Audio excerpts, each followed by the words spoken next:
எதுவுமே தெரியாமல் இருந்தால் மட்டுமே எனக்கு எல்லாமே தெரியும் சொல்லுவேன். இன்றைய உலகில் எதையும் நாம் எளிதில் கொள்ள முடியாது. இறை வார்த்தையை சுவைக்க தெரிந்தவர்களுக்கு, இறைவனை எவ்வாறு சுவைக்க தெரிந்தவர்களுக்கு கண்டிப்பாக எல்லாத்தையும் நாம் உணர்ந்து கொள்ள முடியும். மாறாக எதையுமே நாம் கற்றுக்கொள்ளாமல் இருக்கும்பொழுது, எந்த அன்புமே நாம் செலுத்தாமல் இருக்கும்போது, இறைவனுடைய அன்பு நமக்கு வேண்டும் என்று சொன்னால் இப்போ நிறைய பேர் எந்த மாதிரி ட்ரையல் பண்ணுறதுன்னா, கஷ்டம் இருந்தால் மட்டும் தெரியாது.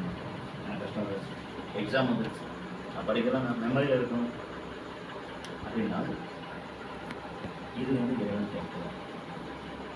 உட்கார இறைவன் துல்லியமாக கேட்கலாம். என்னை நீ நேசிக்கிட்டாங்க இறைவன் கேட்கலாம். என்னையே முழு உள்ளத்தோடு, முழு ஆன்மாவோடு. அப்படி என்றால் முழு ஆன்மா, முழு உள்ளம் என்பது பாவ கரைகள் அனைத்தும் அகற்றப்பட்டு இறைவன் மட்டுமே உள்ளே இருக்கணும்.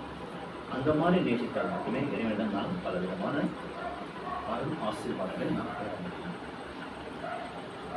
இவ்வாறு கடந்து செல்வது குடும்பத்தில் மன்னிப்பு என்பது எவ்வாறு இருக்கிறது என்றால், பல குடும்பங்கள் ஒருவரை ஒருவர், பிள்ளை மகளையும், பிள்ளை தாய் தந்தையையும், தாய் தந்தையை பிள்ளைகளையும், உற்றார் உறவினரையும் புரிந்து கொள்ளக்கூடிய நிலையில் இன்று குடும்பங்கள் அனைத்துமாக இருக்கிறது.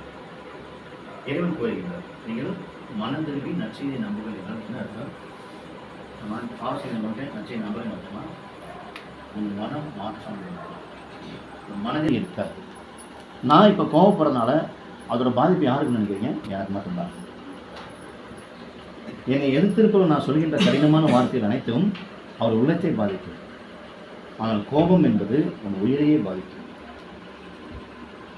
குடும்பத்தில் ஒருவரை ஒருவர் அனுசரித்து செல்ல வேண்டும். கண்டிப்பாக கணவன் மனைவியாக இருந்தாலும், குழந்தைகள் தாய் தந்தையராக இருந்தாலும் ஒருவரை ஒருவர் புரிந்து கொண்டு எவ்வாறு நாம் நடக்க வேண்டும், நாம் இன்று ஏன் இதை செய்தோம் என்பதை முதலில் சிந்திக்க வேண்டும். உணர்தல் நமக்கு வேண்டும். ஒரு தாய் தந்தை நம்மை கூட்டு ஒரு அட்வைஸ் பண்ணுறாங்க அப்படின்னா, எதுக்காக இந்த அட்வைஸ் எனக்கு பண்ணியிருக்காங்க, அப்போ நான் பண்ணது எது தப்பு, அழகாக உங்கள் தாய் தந்தையிட்ட கேட்கலாம், இந்த இறைவன்கிட்ட கேட்கலாம். இறைவன் மறு உருவமான உன் தாயிடம் கேட்கலாம். எந்த தாயும் தன் குழந்தை நல்லா இருக்கக்கூடாது, எந்த தாயும் நினைக்க மாட்டாங்க. நீங்கள் சொல்கின்ற வார்த்தை அவர்கள் உங்களை பெற்றெடுக்கும் போது இருந்த வலியை விட அதிகமாக இருக்கும். அதை சற்று மறந்து விடாதீர்கள்.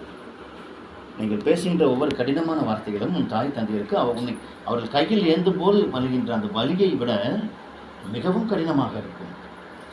ஆனால் அவர் ஏன் பொறுத்துக் கொள்கிறார்கள்? என்றாவது என் மகன் மகள் மனம் திரும்புவாங்க, என்றாவது என் இறைவன் கண்டிப்பாக என் மகனையும் மகளையும் தொடுவாங்க, அன்னைக்கு கண்டிப்பாக என் மகன் வருவான்.